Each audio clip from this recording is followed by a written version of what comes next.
Iyon! Sino? Sino ang pangalan? Sino? Wala nga! Nay, ginaasang mo ko, Nay!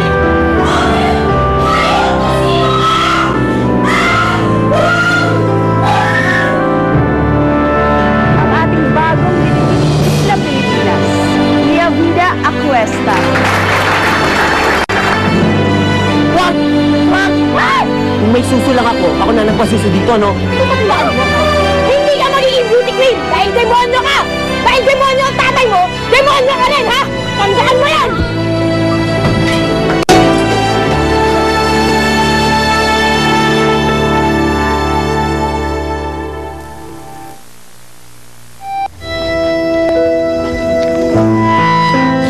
Anak? Maita? Anong ginagawa mo dito? Kanina pa kita hinahanap pa. Kakain na.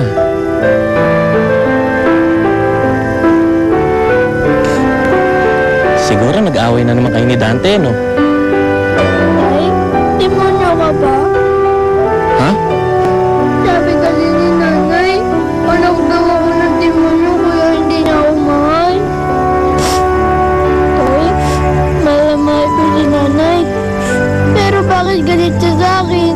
Ba't hindi niya ako mahal? Anak, mahal ka ng nanay mo. Hindi niya lang alam kung paano ipakita. Basta sundin mo lang yung madalas kong sabihin sa'yo. Mahalin mo siya at pagsilbihan mo siya. At balang araw, mararamdaman mo rin yung pagmamahal niya. Talaga po? Sige po, Tay. Lahat po gagawin ko, mahalin lang ako ni nanay.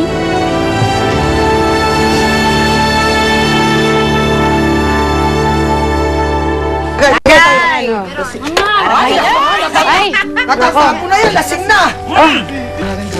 Kaya pa yan? Kaya mo pa? Kaya pa yan. Kaya pa ninyo. Sandali mo. Bakit ba? Hindi ka na ba naawa sa anak mo? Pinakain mo na ng papel, sinabihan mo pa ng anak ng demonyo. Anong klase ka bang ina ang paro? Eh di masamang ina. Hindi mo ba matutunang mahalin ang anak mo? Hindi. Dahil siya ang nagpapaalala sa akin lahat ng kabiguan at lahat ng nawala sa akin. Hanggang ngayon ba, ayun pa rin ang iniisip mo? 10 taon na lumipas.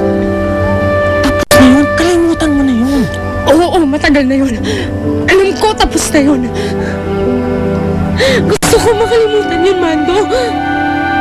Gusto ko mawala ang lahat ng galit sa dibdib ko. Hindi ko magawa. Dahil gabi-gabi, napapanaginipan ko pa rin yun.